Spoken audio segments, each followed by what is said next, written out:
Hi everyone, welcome to today's video. So today I am going over another video of what to watch for an election night, and today I'm taking a look at the state of Minnesota. Minnesota is technically considered a competitive state, but in most elections it was not a swing state until 2016 really, when Hillary Clinton only beat President Trump by about 1.5%. And this was not expected. Most of the polls showed Hillary Clinton beating President Trump by a lot, as in most of the Rust Belt states. However, Minnesota was even bigger margins than the other states that flipped to President Trump. And Minnesota was very much a surprise. It is 10 electoral votes. If President Trump won, Evan McMullin, who was a third-party Republican who didn't like President Trump, if Trump won all of his voters, which obviously he won't, hindsight's 2020, but whatever. If he won those voters, he would have enough to win in Minnesota. That's how it shows how close it was. So Minnesota, 10 electoral votes, likely to be competitive this time around. President Trump hasn't put in a ton of effort, but has put in an effort nonetheless to think maybe he could flip Minnesota. And Minnesota is a state where it's similar to a lot of states where it has a big population center, and that is right here in Minneapolis. Minneapolis is a city, very diverse, has a lot of people living in it, a lot of people who, let's say, are not too favorable to President Trump in terms of voting. Hennepin County, I believe is how you pronounce it, 429,000 votes for Hillary Clinton alone. The smaller county next to it, Ramsey County, had another 177,000. And then Dakota County had 110,000 for Hillary. So quick math, 110 plus 429, that's 539. Plus a small county, 177. That's north of about, I'm going to get this wrong. 110, 4, 5. That's close to about 700,000 votes just in those three counties. So Hillary Clinton got about half of her votes in these three counties alone, right?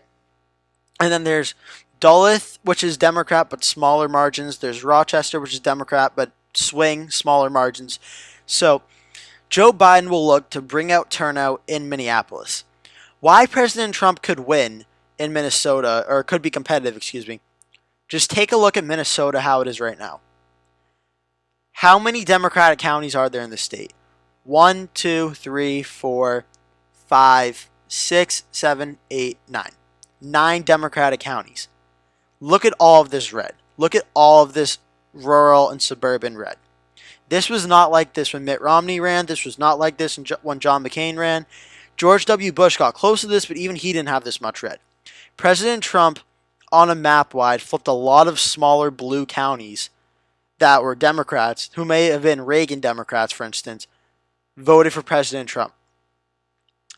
And President Trump did very well in a lot of these smaller rural suburban counties. Wabasha County is one. Winona County. This is a county that's going to be very close. This is like a bellwether county that if President Trump's winning by a bigger margin, could be an indicator he's doing well, or vice versa. If Biden's winning big, that could be an indicator he's doing well. Olmsted County, it voted for Hillary last time. If Trump is winning here in this county, he's doing very well in Minnesota and could win. If Biden is winning this county by more than the margins Hillary won by, it shows he's probably doing well. Like most counties, Dakota County as well, actually, first, is if Trump is winning this county or doing very well and doing better, he's probably in good standing in Minnesota. If Biden's winning this county by more than last time, he's probably going to be winning Minnesota. But as with most states, I'd expect Trump will probably get more rural voters. Maybe some that were skeptical last time may turn out for him more. However, there should be more Democratic turnout out of Minneapolis and Hennepin County. The real question is, all the spring and summer stuff, all the riots and stuff, President Trump has been claiming a lot that will have a backwards effect on whether or not he could win Minnesota. And he thinks because of, specifically Congresswoman Ilhan Omar, that Trump thinks he'll win Minnesota.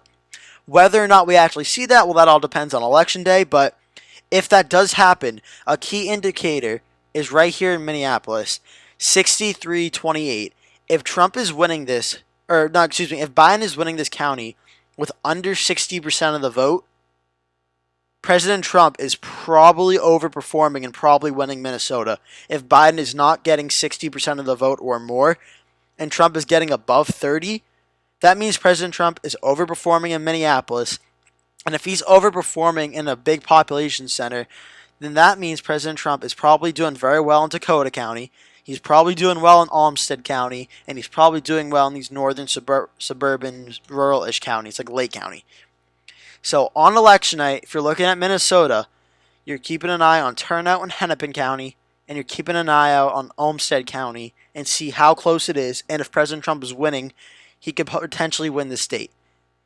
But if President Trump is winning Washington County, then he might be able to win the state as well. You're looking for these smaller suburban rural counties to see how President Trump is performing.